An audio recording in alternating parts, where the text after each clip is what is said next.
प्रिय दोस्तों, दुनिया में सबसे सहनशील व्यक्ति माँ है।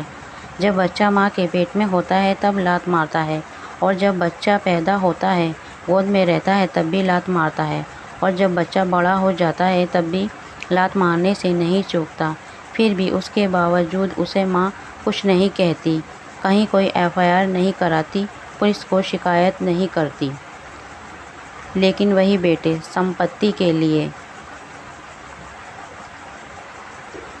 माँ बाप के खिलाफ कोर्ट तक जाने से नहीं चूकते। तो दोस्तों, आज मैं एक माँ की कहानी सुनाने जा रही हूँ। ये कहानी सच्ची कहानी है। तो आइए चलिए सुनते हैं आज की इस कहानी को। क्या हुआ माँ जी, कुछ चाहिए था आपको? रसोई के डब्बों में झांकते हुए राधा जी को उनकी बहू ने कहा तो हैरानी से कहने लगी, बहू अभी तो मैंने नाश्ता भी नहीं किया है, लेकिन यहाँ तो कुछ रखा ही नहीं है। राधा जी ने कहा तो बहू बोल उठी, लेकिन माँ जी आज आज तो 1 तारीख है, बड़े भैया और भाभी आपको लेने आते ही होंगे। मैंने सोचा आपका खाना तो आज वहीं बना होगा, इसलिए मैंने आपका नाश्ता तो नहीं बनाया। बहू की बातें सुनकर राधा जी हैरान रह गईं।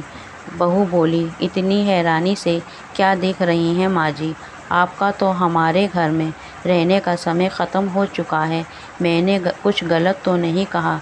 इतना सुनकर राधा जी बोली, देखो बहू, बड़ी बहू का फ़ोन आया था ये बताने के लिए कि उसे 2 दिन के लिए मैके जाना है, तो वे मुझे 2 दिन के लिए नहीं रख पाएगी।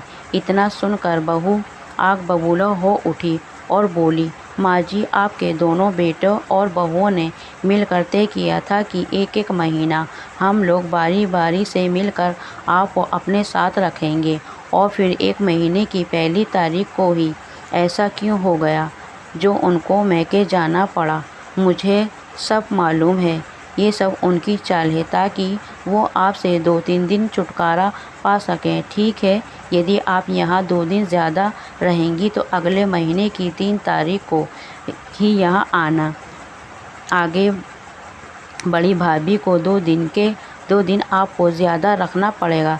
इतना सुनकर राधा जी की आंखों से आंसू बहने लगे। वे चुप करके अपने कमरे में वापस लौट गईं, अपने पति की तस्वीर के सामने बैठ गईं और बोली, सुना आपने क्या कहा आपकी छोटी बहू ने?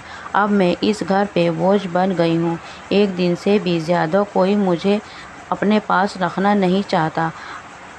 अगर बड़ा बेटा मुझे लेने नहीं आया तो छोटी बहू ने मुझे नाश्ता देने से इनकार कर दिया। इतना सब सहने से पहले भगवान ने मुझे अपने पास क्यों नहीं बुला लिया?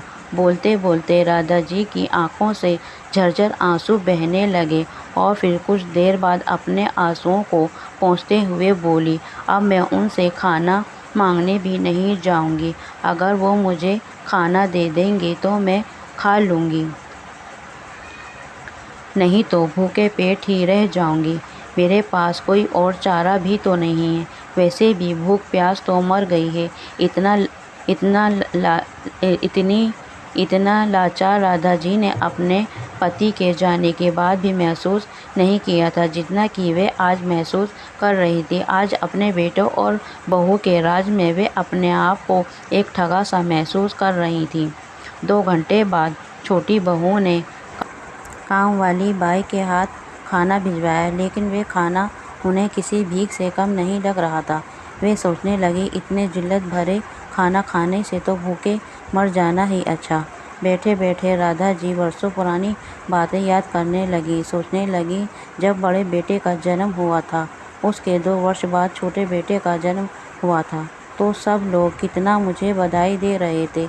मुझे सभी कहते थे कि तू तो बड़ी किस्मत वाली है, तुझे भगवान ने 2-2 बेटों से नवाजा है।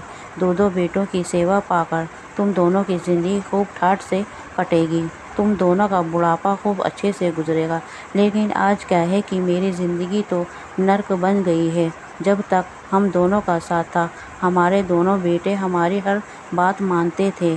मजाल है दोनों बहुओं के मुँह से कोई गलत बात भी निकल जाए। लेकिन उनके जाने की देरी थी। दोनों बेटे बहुओं ने मुझसे बिना पूछे मेरे खाने पीने और रहने का भी बंटवारा कर दिया। एक बार भी मुझसे बात नहीं की। आखिर मैं क्या चाहती हूँ? अपनी सहूलियत के हिसाब से मेरे रहने खाने पीने की व्यवस्था कर दी। अरे बूढ़ी हो गई हूँ तो क्या हुआ, हूँ तो इनकी माँ ही।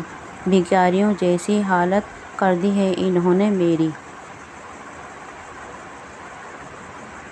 राधा जी की आंखों से आंसू थमने का नाम ही नहीं ले रहे थे। उनके पति और राधा जी ने बहुत संघर्ष करके अपने दोनों बेटों को पाला पोसा था और बड़ा किया था।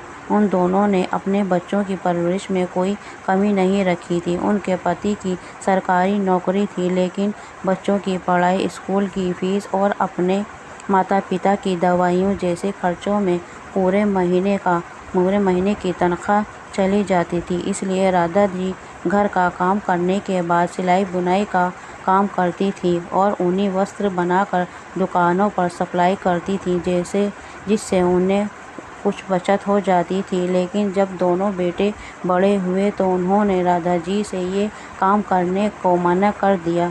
तो राधा जी ने भी बिना किसी विरोध के उनकी बात मान ली थी। उनके पति ने और राधा जी ने बहुत मेहनत करके बहुत बड़ा मकान बनाया था, जिसके बाद दोनों बेटों की भी पढ़ाई पूरी हो गई थी। दोनों बेटे अच्छी नौकरी करने लगे थे। बड़े चाव से उनके पति ने दोनों बेटों की शादी की थी। दोनों बेटे बहू उनका पूरा सम्मान किया करते थे, लेकिन कोरोना काल में उनके पति की अचानक इस दुनिया से छोड़कर चले गए। उनके बाद तो जैसे काया पलट ही हो गई। दोनों बेटे जो राम शाम की तरह रहते थे, लड़ने झगड़ने लगे। बड़े अरमानों से उनके पति और राधा जी ने ये मकान बनाया था। वो अब तो 2 भागों में बंट चुका था और 2 अलग अलग घरों में तब्दील हो चुका था। घर के 2 टुकड़े हो चुके थे। राधा जी के दिल के हजारों टुकड़े हो गए थे। उनके जिस मकान के आगे पीछे 2-2 गेट हुआ करते थे, उस मकान के बीचों बीच दीवार खिंच गई थी। आगे का हिस्सा बड़े बेटे के पास और पीछे का हिस्सा छोटे बेटे के पास। घरों में आने जाने के रास्ते भी अलग अलग हो गए थे। बंटवारा यहीं तक नहीं रुका था। दोनों बेटे बहुओं ने राधा जी को बिना पूछे उनका भी बंटवारा कर लिया और एक महीने रखने का राधा जी की बारी बांध ली और उन्हें ये फरमान सुना दिया गया कि जिसके पास भी माँ रहेगी, पिताजी की पेंशन उसी महीने उस बेटे को ही मिलेगी। अब तो आलम ये था कि एक दिन भी ऊपर हो जाए तो राधा जी की बहुएं उनको चाय नाश्ता देने तक को तैयार नहीं थी। आज राधा जी बहुत उदास हो चुकी थी। सोचने लगी, हर महीने जो पेंशन आती है वे सारी की सारी बेटे ले लेते हैं। ऐसा लगता है जैसे मैं अपने खाने पीने की रहने की कीमत चुका रही हूँ। इसके बावजूद भी भिखारियों की तरह उन लोगों से खाना मांगना पड़ता है। किसी ने सच ही कहा है कि माता पिता एक ही घर में रहकर 2-2 बेटों को पाल लेते हैं, मगर 2 बेटों की शादी के बाद दोनों मिलकर भी माता पिता को नहीं पाल सकते। अब राधा जी बड़े बेटे के घर आ चुकी थी, लेकिन यहाँ भी उनकी उदासी दूर करने वाला कोई नहीं था। शाम के समय राधा जी टहलने पार्क में गई तो उनकी महिला मंडल मथुरा वृंदावन जाने का प्रोग्राम बना रही थी और राधा से बोली, तुम भी चलो ना हमारे साथ। उनकी सहेली मीना जी ने कहा तो उनकी बात सुनकर राधा जी को ऐसा लगा जैसे उनकी दिल की बात किसी ने कह दी हो। सोचने लगी, कुछ समय पहले जब मैंने अपने छोटे बेटे के सामने मथुरा वृंदावन जाने की इच्छा जाहिर की थी तो उसने कहा था बहुत ज़्यादा खर्चा हो जाएगा कहकर उनके छोटे बेटे ने बात टाल दी थी। राधा जी मन महसूस कर रह गई थी और जाने का प्रोग्राम कैंसिल कर दिया था। लेकिन इस बार जबकि महिला मंडल प्रोग्राम बना रही थी तो राधा जी खुद को रोक ना पाई और अपनी सहेली से कहने लगी, मीना, बहुत बरसों से मेरा बहुत मन कर रहा था कि मैं भी वृंदावन जाऊं, लेकिन कभी मौका मिल पाएगा या नहीं इस बारे में अपने बेटे से बात करूंगी, फिर बताऊंगी। लेकिन जब उन्होंने घर जाकर अपने बेटे से बात कही तो बेटे से जो जवाब मिला उसकी तो उन्होंने कभी कल्पना भी नहीं की थी। बेटा बोला, माँ कितना फिजूल खर्चा करती हो आप, कितना वाहियात आइडिया है आपके दोस्तों का। इस उम्र में घर रहकर भजन कीर्तन करना चाहिए। भगवान तो कण कण में है, फिर उन्हें जगह जगह ढूंढने जाने का क्या मतलब है। राधा जी समझ नहीं पा रही थी कि उनके बेटे ने इस तरह का जवाब कैसे दे दिया, और सोचने लगी यही वो बेटा था जो आए दिन कुछ ना कुछ बहाना बनाकर मुझसे पैसे मांगा करता था, पर मैंने सब कुछ जानते समझते हुए भी कभी रोका टोका नहीं कि उन्होंने कभी अपने बेटों को कोई रोक नहीं लगाई। और आज जब मैं उनसे पैसे मांगने चाह रही हूँ तो वे बिना मतलब के बहाने बना रहे थे। बेटे की बात का राधा जी ने कोई जवाब नहीं दिया और चुप करके वहाँ से चली गई। अगले दिन सुबह राधा जी मंदिर गई तो उनकी सहेली मंदिर आई हुई थी। राधा जी को देखकर बोली कि तू भी चल रही है ना वृंदावन की यात्रा पर। इस पर राधा जी थोड़ा सा पका गईं, फिर अपनी उदासी को छुपाते हुए फीकी सी मुस्कान के साथ कहने लगी, अरे नहीं मीना, इस बार कुछ ज़रूरी काम आ गया है और फिर बेटे बहू कहीं घूमने जा रहे हैं तो मैं नहीं आ पाऊँगी। अगली बार पक्का चलूँगी। फिर मीना जी बोली, अरे राधा, तेरा तो हर बार का कोई ना कोई बहाना रहता है। कभी बेटे बहू कहीं जा रहे हैं तो कभी मेहमान का आना होता है। साफ साफ क्यों नहीं बता देती हमारे साथ तुझे घूमना पसंद नहीं। अपनी सहेली की बात सुनकर राधा जी उदास हो गईं और अपनी मजबूरी कह सुनाई। सारी सहेलियां समझती हैं मैं बहाने बनाती हूँ, सबके साथ जाना नहीं चाहती। अब उन्हें कौन समझाए कि मेरा भी मन है, मेरी भी इच्छा है। मैं तो ये सोचती हूँ क्या इस जन्म में मेरी ये ख्वाहिश पूरी हो पाएगी। फिर बोली, तुम बड़ी नसीब वाली हो जो तुम्हारा बेटा तीर्थ यात्रा करने जाने के लिए तुम्हें पैसे दे रहा है।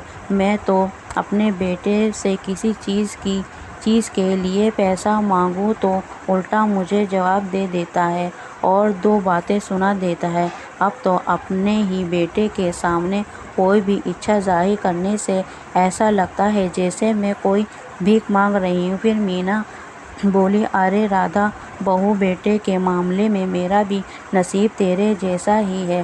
पहले मुझे छोटे छोटे खर्चों के लिए बहू बेटे पर निर्भर रहना पड़ता था, लेकिन फिर मुझे लगा कि जब तक मैं अपनी जिम्मेदारी को उठा सकती हूँ मैं तब तक अपने बेटे बहू पर निर्भर क्यों रहूँ, अपनी ख्वाहिशों के लिए उनसे भी क्यों मांगूँ। और आज मैं देखो अपनी मर्जी की मालिक हूँ। अपनी सहेली की बात सुनकर राधा जी बोली, लेकिन तुम कहीं नौकरी तो करती नहीं हो।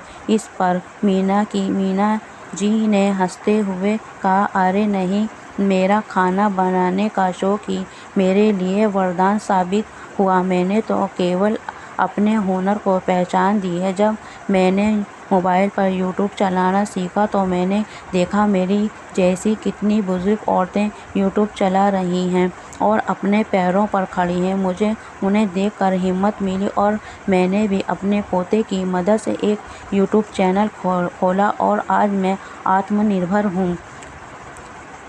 घर जाकर राधा जी सोचने लगी, लेकिन मैं जानती हूँ इस काम में ना तो मेरे बेटा साथ देगा और ना ही बहुएं, और बहू तो मेरे पोता पोती को मेरे पास तक नहीं आने देती। फिर कुछ सोचकर अचानक उनके मन में एक ख्याल आया और उनकी आंखें चमक उठी, होठों पर एक मुस्कान आ गई। उसी समय उन्होंने अपनी सहेली मीना को फ़ोन लगाया। तो फिर ये दोस्तों, आपको ये कहानी कैसी लगी ज़रूर कमेंट बॉक्स में बताएं। इस वीडियो के बारे में आपकी क्या राय है? बुज़ुर्ग व्यक्तियों को भी अपने पैरों पर खड़ा होना ज़रूरी है या नहीं? बुज़ुर्गों को भी आत्मनिर्भर होना चाहिए या नहीं? दोस्तों, उम्मीद करती हूँ आपको ये कहानी अच्छी लगी होगी। तो हमारी इस कहानी को जल्दी से जल्दी लाइक करें और सब्सक्राइब कीजिए और अपने दोस्तों को भी ज़रूर शेयर कीजिए। इस वीडियो को देखने के लिए मेरे प्यारे दोस्तों का दिल से बहुत बहुत धन्यवाद। मिलते हैं इस कहानी के अगले पार्ट में। तब तक के लिए नमस्कार दोस्तों।